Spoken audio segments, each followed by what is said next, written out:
Hey everyone, welcome back to Corporate Decoder, the place where we decode the corporate world so you don't have to. Today we're diving into a proxy statement from Solo Brands. Get ready because this one has a plot twist that's a bit like trying to roast marshmallows on a windy day. Things might not go as planned. Solo Brands, the company known for its smokeless fire pits and outdoor gear, is asking its shareholders to vote on some important changes at their annual meeting. Think of a proxy statement as a guide that a company gives to its owners, the shareholders explaining what they'll be voting on. It's like a cheat sheet for democracy, but in the business world.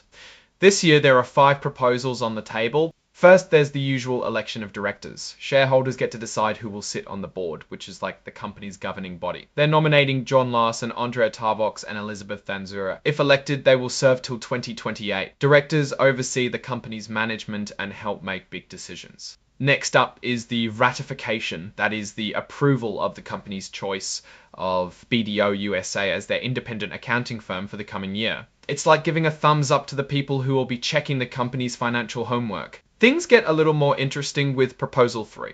Solo Brands wants to change its company rules, its certificate of incorporation, to protect its officers from being sued personally for certain types of mistakes they might make. It's like giving them a little extra shield, but there are limits. They still can be held liable for things like breaking the law on purpose or benefiting personally from a bad deal.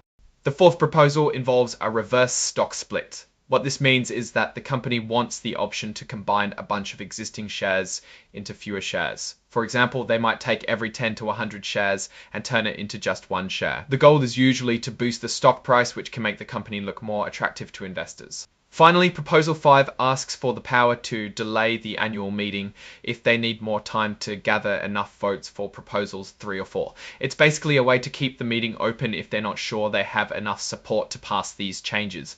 Now, what does the company's leadership, the board, think about all this? Well, they're recommending that you vote for all 5 proposals. They believe it's all in the best interest of the company. This proxy statement is because Solo Brands board is asking for your help in voting at the annual meeting. Since the meeting is virtual, it's worth noting some of the common questions and answers included in the proxy statement. For example, if you own shares through a broker, you can still vote, but you'll need to get a special control number from them to participate in the online meeting. Let's get to know the nominees for Class I directors a little better. We have John P. Larson, Andrea K. Tarbox, and Elizabeth Van Zura. John P. Larson is currently the interim president and CEO. He has a background in the automotive and CEO. He has a background in the automotive industry and has served on multiple boards.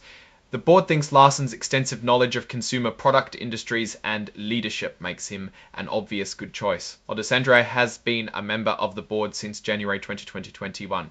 She has experience in accounting, finance, and acquisitions. The board thinks she's well qualified due to her background in accounting, finance, and acquisitions. The board thinks she's well qualified due to her background in accounting, finance, and more. Elizabeth Van Zura has been a member of the board since January 2025, and technology and marketing expertise are valuable additions to the board.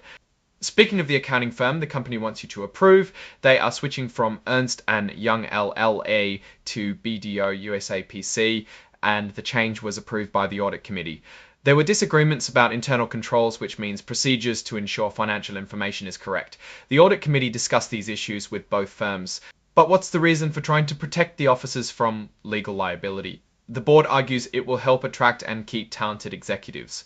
It also enables the officers to exercise their business judgment without the fear of personal liability. Let's go over Proposal 4 reverse stock split details. The company's board wants the option to do a reverse stock split, which means combining multiple shares into one.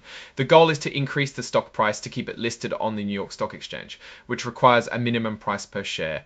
And if the company gets delisted, trading will likely move to over-the-counter markets, which has less trading activity and analysts. All these would have an adverse effect on the potential realizable value of a stockholder's investment entity and analysts. All these would have an adverse effect on the potential realizable value of a stockholder's investment. A higher stock price can help attract, retain, and motivate employees. It's important to realize that there's risk with a reverse stock split. There is no guarantee it will raise the price for very long. To give you an idea of how a reverse stock split can affect their outstanding stock, here are some examples. The current authorized amount of shares is 475,000. The issued and outstanding is 59,186,521. If the reverse stock split is 1/400, that drops to 658. That drops to 651. If the reverse stock split is 1/400, that drops to 5,918,652. If the reverse stock split is 1/400, that drops to 651, Tassin 186,521.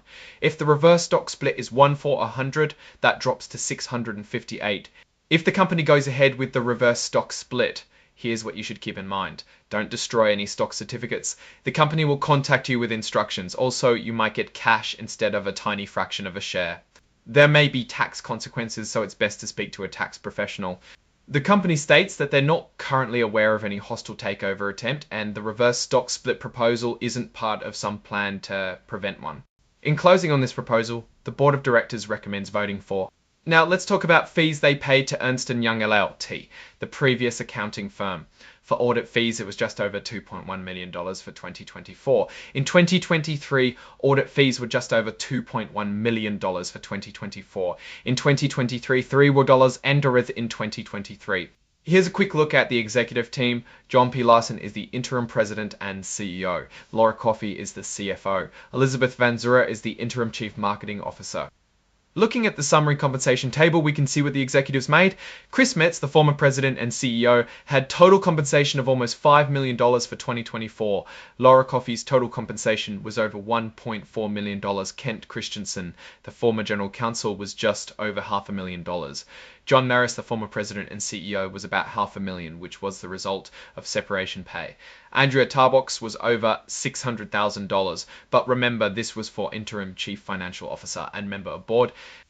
It's also mentioned that the board of directors had 7 meetings during 2024. This is always important to look at. Chris Metz had over 1.4 million in unearned shares, and Laura Coffey had 250,000. All right, now for my take. Solo Brands finds itself at a crucial crossroads. The potential reverse stock split is a high-stakes gamble to remain on the NWAS, but there's no guarantee it will work and could hurt liquidity in the stock.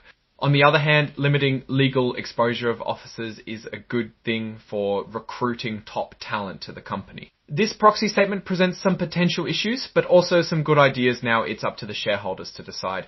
It's a mixed bag, and how it all plays out depends on what happens next. So thanks for watching. If you found that breakdown helpful, please subscribe, like and comment.